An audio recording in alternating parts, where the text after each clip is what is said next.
ছোটবেলা থেকেই পশু পাখি, হাঁস, মুরগি, গরু, ছাগল এইসব পোষার অনেক শখ আমার। দেশি মুরগির মাংস আমার অত বেশি ভালো লাগে না, তবে দেশি মুরগির ডিম খেতে আমার অনেক বেশি ভালো লাগে। ফার্মের ডিম আমি একদমই খেতে পারি না। এ পর্যন্ত আমার অনেক আত্মীয়স্বজন, আমার স্বামী এবং আমার শ্বশুর-শাশুড়ি সবাইকেই আমি আস্ত মুরগির রোস্ট খাওয়াইছি। কিন্তু আমি কখনোই খাইনি এবং আত্মীয়স্বজনদের বাড়িতে গেলেও বা শ্বশুর বাড়িতে গেলেও কখনো আমার আস্ত মুরগি খাওয়া হয়নি। তো তারা প্রতিবার যখন আমাদের বাড়িতে আসে, প্রতিবারই আমি তাদেরকে একবেলা করে আস্ত মুরগির রোস্ট খাওয়াই। সেটা ঝাল হোক আর মিষ্টি হোক, তাদেরকে আমি খাওয়াই দেই। তো আজকে হঠাৎ করে মনে হলো যে আমি এত কষ্ট করে মুরগি দেখাশোনা করি, কোনোদিন তো আমি আস্ত মুরগির রোস্ট খাইলাম না। আজকে একটু খেয়ে দেখি। তো আজকে মোট ৩টা মুরগি ধরার ইচ্ছা আছে। তার মধ্যে ২টা ধরতে পারছি, ধরে জবাইও করা হয়ে গেছে। কিন্তু আর একটা ধরতে হবে।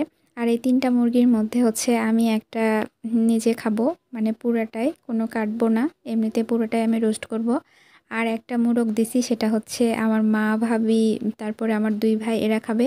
আর একটা দিয়েছি, সেটা আয়মান এবং আজমির খাবে। আর আমি যেটা রোস্ট করব সেটা কারো সাথে শেয়ার করব না। তো যেই কথা সেই কাজ।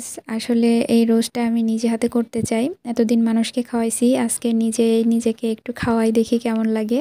এই জন্য মুরগি ভাবি পরিষ্কার করে দিছে, কিন্তু পরে আমি কাটছি এবং টাটকা মশলা দিয়ে রান্না করবার জন্য মশলা বেটে নিচ্ছি।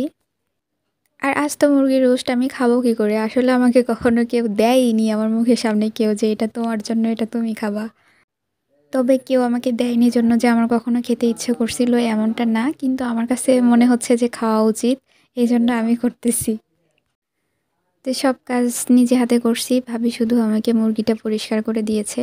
এরপরে মশলা বাটা থেকে শুরু করে রান্না করা সব কিছুই আমি করেছি। এ তো দেখতে অনেক সুন্দর হয়েছে এবং খেতে অনেক মজা হয়েছে।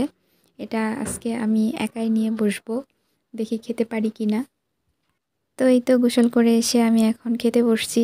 আসলে জানি না শেষ করতে পারবো কি না। তো খাওয়া দাওয়া শেষে একটু বিশ্রাম নিয়ে তারপরে আমাদের আমতলার দিকে আসছি। এটাকে আমরা আমতলা বলি।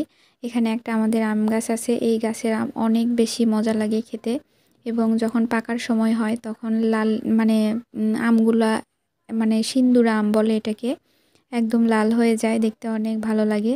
তো ওটাই দেখতে আসলাম, কারণ আজকে ওই জমির ধান কাটছে। এখন আমের ডালগুলো একদমই নিচে চলে আসছে, যে ছোট বাচ্চাও হাতে পাবে। এই জন্য এখানে দেখতে আসছিলাম আমি, ভাবি এবং আয়মান। তো আমার ভিডিওটা যদি আপনাদের কাছে ভালো লেগে থাকে, তাহলে আমার ভিডিওতে অবশ্যই একটা লাইক দিবেন, কমেন্ট করবেন এবং শেয়ার করবেন। এবং যারা আমার চ্যানেলটা এখনও সাবস্ক্রাইব করেননি, তারা অবশ্যই সাবস্ক্রাইব করে দিবেন। আর সবাই ভালো থাকবেন। আল্লাহ হাফেজ।